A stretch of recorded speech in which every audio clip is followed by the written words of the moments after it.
আপনি কি ভাবছেন ফ্রি ফায়ারের সব সেরা ক্যারেক্টারগুলো আপনি খুব ভালোভাবে চেনেন? যদি আমি বলি 2025 সালে সেই গেম প্লেটা পুরোপুরি উল্টে যাবে আর আপনার প্রিয় ক্যারেক্টারগুলো হয়ে যেতে পারে অকেজো। হ্যাঁ, 2025 সালে সব গেমই পরিবর্তনশীল আর আপনারা খুব ভালোভাবে জানেন ফ্রি ফায়ার তার প্রতিনিয়ত আপডেটের মাধ্যমে তাদের বিভিন্ন অ্যাবিলিটি চেঞ্জ করে এবং তাদের গেমটা পরিবর্তন করে। তাই আজ যেটা কাজ করছে কাল সেটা কাজ নাও করতে পারে। আপনি বারবার এনিমির কাছে গিয়ে মারা খান, অর্থাৎ আপনার ক্যারেক্টার স্কিল তার ক্যারেক্টার স্কিল সাথে পাল্লা দিতে পারে না। আপনাকে আমি শিওর দিতে পারি, আপনি এই ভিডিওটি যদি পুরোটি দেখেন তাহলে ইনশাল্লাহ আপনি এনিমির সাথে ভালোভাবে ফাইট নিতে পারবেন।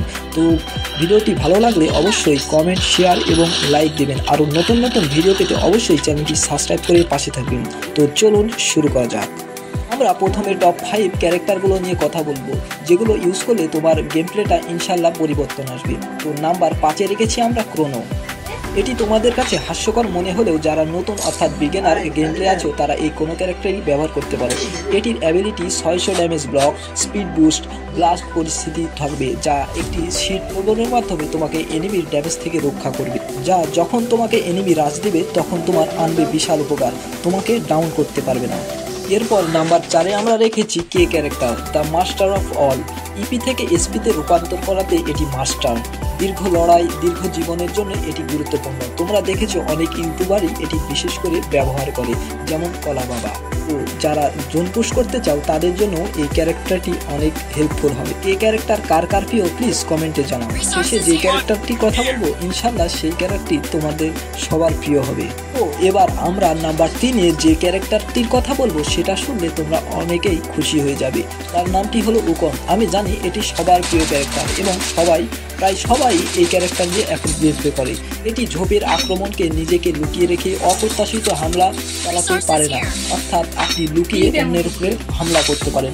বিশেষ করে যারা AWM এবং স্নাইপার প্লেয়ার আছে তাদের প্রিয় ক্যারেক্টার হলো এই উকন ক্যারেক্টার। তো তোমাদের কার কার এই উকন ক্যারেক্টার ভালো লাগে প্লিজ কমেন্টে জানাও।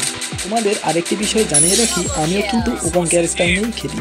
তো ভিডিওটি শেষে তোমাদের জন্য একটি গিভ অ্যাওয়ে আছে, তো প্লিজ তোমরা ভিডিও থেকে চলে যেও না।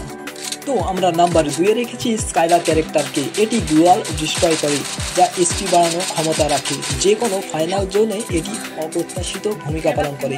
যারা রাশ খেলে তাদের জন্য এই ক্যারেক্টারটি অনেক হেল্পফুল হয়। এবার নাম্বার 1-এর কথা শুনে তোমরা পড়ে যেও না, তোমরা ভালো করে ধরে বসো।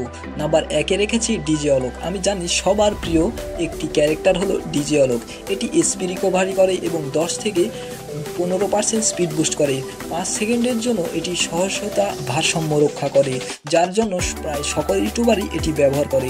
আমারও একটি প্রিয় ক্যারেক্টার হলো ডিজে অলোক। তো এই ক্যারেক্টারগুলো সম্পূর্ণ আমার নিজের ভিত্তিতে বানানো। তো কারো কোনো ক্যারেক্টার ভালো লেগে থাকলে অবশ্যই তোমরা কমেন্টে জানাবে। আর তোমাদের গিফটের ব্যাপারটি হলো, আমার এই ভিডিওতে যদি 10K ভিউ হয় এবং 50টি সাবস্ক্রাইবার হয় তাহলে তোমাদের জন্য আমি রেখেছি একটি উইকলি। তো প্লিজ তোমরা চ্যানেলটি সাবস্ক্রাইব করে এবং কমেন্ট করে তোমাদের ইউআইডি দিয়ে যেও। যদি 10K সাবস্ক্রাইবার হয় তোমাদের মধ্যে যে কেউ পেয়ে যেতে পারো একটি উইকলি। তো আজকের মতন ভিডিও এখানেই শেষ করছি। সবাই ভালো থাকবে, সুস্থ থাকবে। আসসালামু আলাইকুম।